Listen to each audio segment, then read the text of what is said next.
This is a great day for Rhode Island, and it's a great day for the Rhode Island Senate. And let me begin by saying that this has been a long and winding road, and we actually began this journey 2 years ago. It actually began at Leader McCaffrey's fundraiser when I was discussing sort of the difficulty, just in general, in these cases with my law partner. And I left Leader McCaffrey's fundraiser saying to myself, as I often do, there ought to be a law. And so as I began to research the policy on statute of limitations issues, I realized that there was a trend going on throughout the nation where states across the nation have been introducing statute of limitations reform. And so the idea was born, why not here in Rhode Island? Interestingly, I had just been working with my friend, Representative Carol McEntee, on another piece of legislation. I had sort of newly met her, and so I just somewhat randomly asked Representative McEntee if she would co-sponsor the bill in the House of Representatives. Well, little did I know, God was choreographing that move, and Carol immediately disclosed to me that her sister, Dr. Annie Hagen-Webb, was a victim of childhood sexual abuse, and that not only would she be thrilled to be the co-sponsor in the House, but that she would champion that bill like no other, and she certainly has done that. And so, since this bill was introduced 2 years ago, the victims have come to the State House, and I can't thank the victims enough for sharing their stories, especially, as I said, Dr. Ann Hagen-Webb. I see here Jim Scanlon is here, Hub Brennan, and so many more. I know that the stories of those victims were indelibly marked upon me listening to that testimony, and I'm sure Chairwoman Lynch and all the members of the Judiciary Committee. And we've been at this for several weeks now since the House passed a version and the Senate passed a version, and I know it may have seemed like nothing was happening, but I assure you that among this group of people there were countless conversations and countless hours of going back and forth. And ladies and gentlemen, we would not be here today if it were not for Senate President Dominic Ruggiero, Leader Michael McCaffrey, Chairwoman Lynch Prada, of course, Whip Mary Ellen Goodwin, and our entire team here in the Senate. As I said, the conversations were often long and often difficult. There were many frustrating moments, and I say frustrating because basically I wasn't getting my way. But one of the things that I was always impressed with was the unwavering care and concern by our Senate leadership team on behalf of children in general and victims of this heinous scourge that is childhood sexual abuse. So, ladies and gentlemen, Mr. President, Majority Leader, all of you, from the bottom of my heart, I thank you all. And I thank you not only for me, but on behalf of the victims, some of whom could be here with us today, but so many obviously on such short notice were not able to leave their jobs and be here. But I see some of my colleagues in the room, Senator Quesada and Senator McKinney, and so many of my colleagues I know were also having conversations with our leadership team, and we're also registering their commitment to do something this legislative session on this most important issue. And I would also be remiss if I didn't thank Marcy Hamilton from Child USA for coming out here. I think she's from Colorado.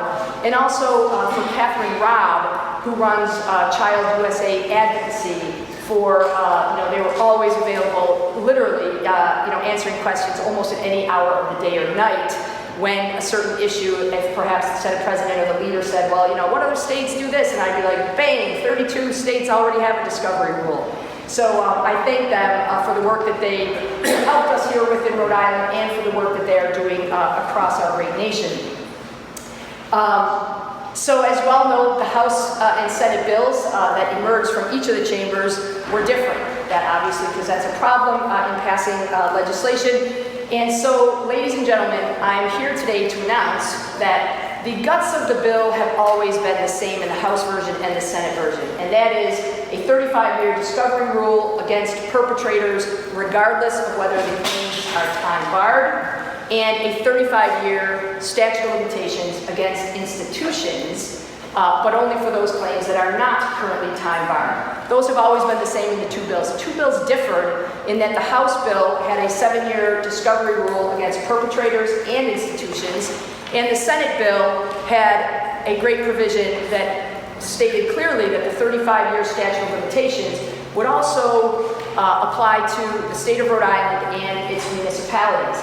Now, as I said on the Senate floor the day that we passed our version, my goal was to work together with our leadership team and to marry the best provisions of the House bill with the best provisions of the Senate bill. And ladies and gentlemen, I am here today to tell you that our government, your government, works and is working today on behalf of those kids and those victims, because that's exactly what the Senate is doing here today. So I have with me, and there's copies to be handed out, and they're now available online. This is, so my bill has already passed the Senate, it's over in the House. The House bill passed the House and is here in the Senate. So we here in the Senate have Representative McEntee's bill, and we have amended that bill in a sub B form, and it will, as I said, take basically the House version and all of its good parts, including the all-important 7-year discovery rule against perpetrators and institutions, and also the Senate's provision regarding municipalities. Now, the municipalities and state is a huge provision. Witness Jerry Sandusky and Michigan State, Penn State. Larry Nassar and Michigan State. These are state universities that, unless the long arm of the law can reach those institutions, those victims of those countless numbers of crimes would not be able to get justice. So this bill here will likewise apply to the University of Rhode Island. It will apply to recreational leagues, group homes, quasi-publics, because after all, ladies and gentlemen, and again, I was always struck by this with our leadership team, that they said, you know, why would we not care about victims who are victimized, you know, via a state-run facility or a municipality? And so at 3:30, immediately following this press conference, this sub B that does exactly what I just said will be before Chairwoman Lynch Prada's Judiciary Committee, and she will present the bill. Her committee will be voting on it, assuming it meets with favorable consideration, as I hope and pray and suspect it will.